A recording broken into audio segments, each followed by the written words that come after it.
ತಮಿಳಿನಿಂದ ಕನ್ನಡ ಭಾಷೆ ಹುಟ್ಟಿದ್ದು ಅಂತ ತನ್ನ ಅಜ್ಞಾನವನ್ನು ಕಮಲ್ ಹಾಸನ್ ಅವರು ಪ್ರದರ್ಶನಕ್ಕಿಟ್ಟಿದ್ದರು. ಇದರಿಂದಾಗಿ ಕನ್ನಡಿಗರು ಸಿಡಿದೆದ್ದಿದ್ದಾರೆ. ಕನ್ನಡಿಗರ ಕ್ಷಮೆ ಕೇಳದೇ ಇದ್ದರೆ ತಕ್ಕ ಪಾಠ ಕಲಿಸ್ತೀವಿ ಅಂತ ಕೂಡ ಹೋರಾಟಕ್ಕೆ ನಿಂತಿದ್ದಾರೆ. ಆದರೆ ನಾನು ಪ್ರೀತಿಯಿಂದ ಹೇಳಿದ್ದು, ಹೀಗಾಗಿ ಕ್ಷಮೆ ಕೇಳೋದಿಲ್ಲ ಅಂತೇಳಿ ಕಮಲ್ ಹಾಸನ್ ಮೊಂಡುತನವನ್ನು ತೋರಿದ್ದಾರೆ. ಹಾಗಾದರೆ ಕಮಲ್ ಹಾಸನ್ ಯಾವ ಸ್ವರೂಪದಲ್ಲಿ ಈಗ ವಿವರಣೆಯನ್ನು ಕೊಡ್ತಾ ಇದ್ದಾರೆ ಮತ್ತು ಕನ್ನಡಿಗರ ಕಿಚ್ಚು ಹೇಗಿತ್ತು ಅನ್ನೋದನ್ನು ನಿಮಗೆ ತೋರಿಸ್ತೀನಿ. தமிழிலிருந்து பிறந்ததுதான் உங்கள் பாஷை.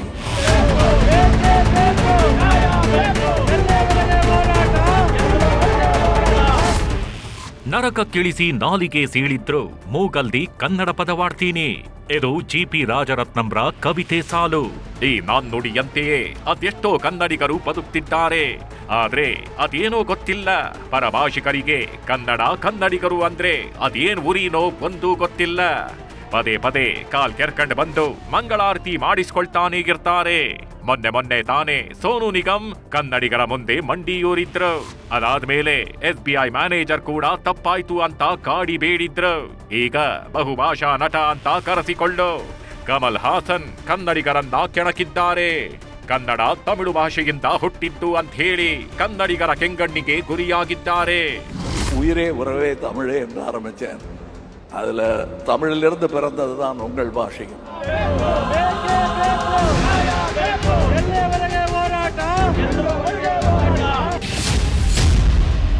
ಕನ್ನಡಿಗರನ್ನ ಕೆಣಕಿದ ಕಮಲ್ ವಿರುದ್ಧ ಗೆದ್ದಿದೆ ಬೆಂಕಿ.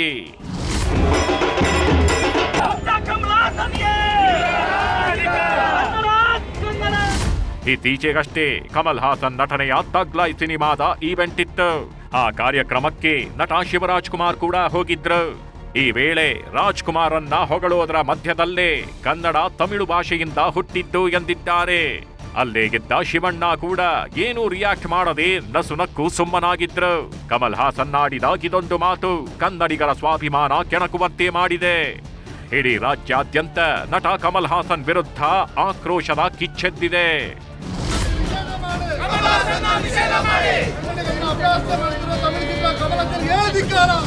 ಕಮಲ್ ಹಾಸನ್ ಹೇಳಿಕೆಗೆ ಪಕ್ಷಾತೀತವಾಗಿ ಆಕ್ರೋಶ ವ್ಯಕ್ತವಾಗ್ತಿದೆ. ಈ ಬಗ್ಗೆ ಮಾತನಾಡಿದ ಸಿಎಂ ಸಿದ್ದರಾಮಯ್ಯ, ಕನ್ನಡದ ಇತಿಹಾಸ ಅವರಿಗೆ ಗೊತ್ತಿಲ್ಲ ಬಿಡಿ ಅಂದ್ರು. ಇದಕ್ಕೆ ಧ್ವನಿಗೂಡಿಸಿದ MB ಪಾಟೀಲ್ ಹಾಗೂ ಅಶೋಕ್ ಕೂಡ ಕಿಡಿಕಾರಿದ್ದಾರೆ. ಕನ್ನಡ ಭಾಷೆಗೆ ಬಹಳ ದೀರ್ಘಕಾಲದ ಇತಿಹಾಸ ಇದೆ, ಪಾಪ ಅವ್ರಿಗೆ ಗೊತ್ತಿಲ್ಲ. ನಮ್ಮ ಕನ್ನಡಿಗರಿಗೆ ಕನ್ನಡ ಲ್ಯಾಂಗ್ವೇಜಿಗೆ ನಾವು ಧಕ್ಕೆ ಬರ್ತಕ್ಕಂಥ ಮಾತಾಡಿದ್ರೆ ಅದನ್ನ ಖಂಡಿಸ್ತೀನಿ. ಅವ್ರು ಎಲ್ಲಿ ಶೋಷಣೆ ಮಾಡಿದಂಥದ್ದು ಅವ್ರಿಗೆ ಹೇಳಿ. ಕನ್ನಡ ಹಿಂದೆ ಹೊಯ್ಸಳರ ಕಾಲದಲ್ಲಿ, ಚಾಲುಕ್ಯರ ಕಾಲದಲ್ಲಿ, ಬಸವಾದಿ ಶರಣರ ಕಾಲದಲ್ಲಿ ವಚನ ಚಳವಳಿ ಮೂಲಕ ಇವತ್ತು ಕಮಲ್ ಹಾಸನ್ ಅವ್ರಿಗೆ ಬಹುಶಃ ಎಲ್ಲೋ ಒಂದು ತಪ್ಪು ಗ್ರಹಿಕೆ ಇದೆ, ಅತಿ ಬುದ್ಧಿವಂತಿಕೆ ನಿಂಗೆಲ್ಲ ಆಗ್ತದೆ. ಕಮಲ್ ಹಾಸನ್ ಹೇಳಿಕೆ ವಿರುದ್ಧ ಕನ್ನಡ ಪರ ಹೋರಾಟಗಾರರು ಪ್ರತಿಭಟನೆ ನಡೆಸಿದ್ರು. ಕಮಲ್ ಹಾಸನ್ ಕನ್ನಡಿಗರನ್ನ ಕ್ಷಮೆ ಕೇಳಬೇಕು, ಅಲ್ಲದೆ ತಗ್ ಲೈಫ್ ಸಿನಿಮಾ ಬಿಡುಗಡೆಗೆ ಅವಕಾಶ ಕೊಡಬಾರದು ಅಂತ ವಾಣಿಜ್ಯ ಮಂಡಳಿಗೆ ದೂರು ನೀಡಿದ್ರು. ಕನ್ನಡ ಪರ ಹೋರಾಟಗಾರರ ಪ್ರತಿಭಟನೆಗೆ ಹಿರಿಯ ಸಾಹಿತಿ ಡಾಕ್ಟರ್ ಹಂಪ ನಾಗರಾಜಯ್ಯ ಕೂಡ ಸಾಥ್ ನೀಡಿದ್ದಾರೆ.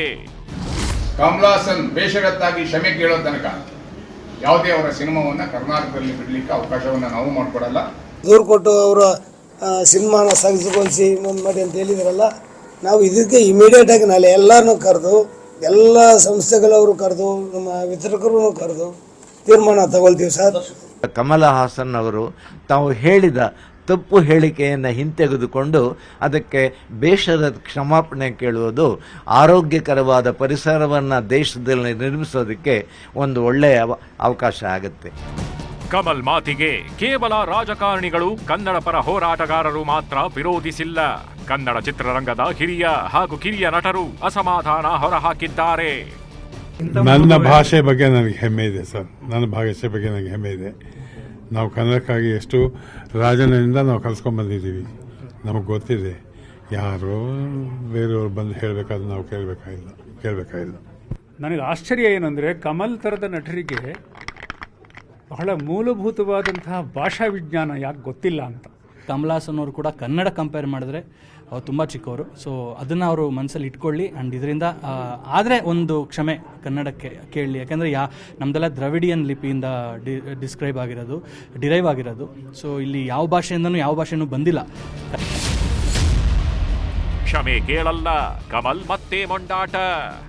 Love will never apologize. Love will never apologize. Kamal Haasan ಮಾಡಿದ್ದೇ ಮಣ್ಣು ತಿನ್ನೋ ಕೆಲಸ ಅಂಥದ್ರಲ್ಲಿ ಮತ್ತೆ ಮೊಂಡಾಟ ಬೇರೆ. ನಾನು ಹೇಳಿದ್ದೇ ಸರಿ, ನಾನು ತಪ್ಪು ಹೇಳಿಲ್ಲ, ಯಾವುದೇ ಕಾರಣಕ್ಕೂ ಕ್ಷಮೆ ಕೇಳಲ್ಲ ಎಂದಿದ್ದಾರೆ. Archaeologists and language experts, both those who criticized me for this statement of love, I spoke to Mr. Shivanna. His father is like my father. That's what I said. The scholars and language experts, they will say they both are right, but they must decide where they want to belong, with their family or the languages that came from the north. That's up to you. It's a democratic country. This is not an answer, this is an explanation. ಒಟ್ನಲ್ಲಿ ಕನ್ನಡ ಹಾಗೂ ಕನ್ನಡಿಗರನ್ನ ಪದೇ ಪದೇ ಕೆಣಕೋ ಕೆಲಸ ಆಗ್ತಾನೇಗಿದೆ. ಕನ್ನಡ ಭಾಷೆ, ನಾಡು, ನುಡಿಯ ಬಗ್ಗೆ ಚಕಾರ ಎತ್ತೋರಿಗೆ ಬಿಸಿ ಮುಟ್ಟಿಸೋ ಕೆಲಸ ಆಗಲೇಬೇಕು. Bureau report, news 18.